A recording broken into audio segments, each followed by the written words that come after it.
L'homme ne vivra pas de pain seulement, mais de toute parole qui sort de la bouche de Dieu. Voici votre moment de méditation quotidienne.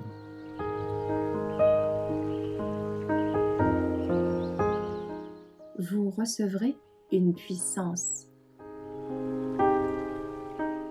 Ni expérience excitante, ni événement sensationnel, le 15 novembre.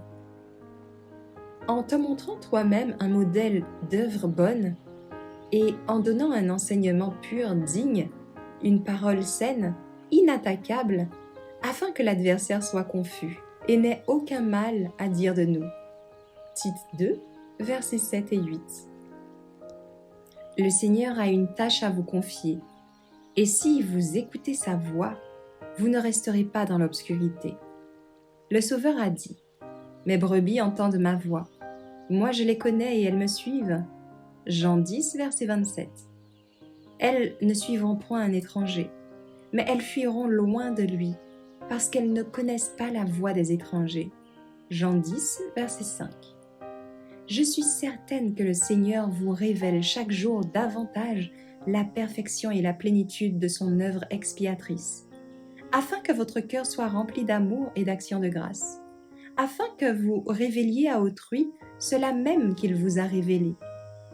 Notre caractère réfléchit chaque jour concrètement l'image du Christ inscrite dans le cœur, parce que nous représentons un sauveur personnel. Dieu a promis le Saint-Esprit à tous ceux qui le désirent. Lorsque vous sondez les Écritures, le Saint-Esprit est à vos côtés personnalisant Jésus-Christ. La vérité est un principe vivant dont l'éclat précieux frappe l'intelligence. C'est le moment alors de prononcer les paroles du Christ vivant.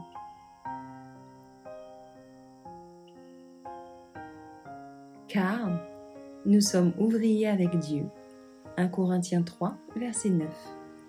Jésus a dit à la Samaritaine : « Si tu connaissais le don de Dieu et qui est celui qui te dit : Donne-moi à boire, c'est toi qui lui aurais demandé à boire, et il t'aurait donné de l'eau vive, une source d'eau qui jaillira jusque dans la vie éternelle. » Jean 4, verset 10.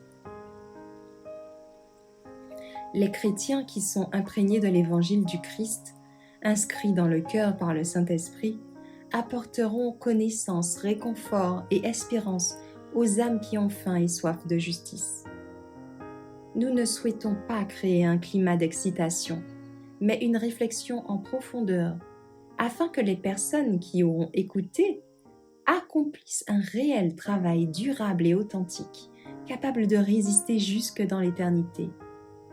Nous n'aspirons pas à faire des expériences excitantes, ni à vivre des événements sensationnels.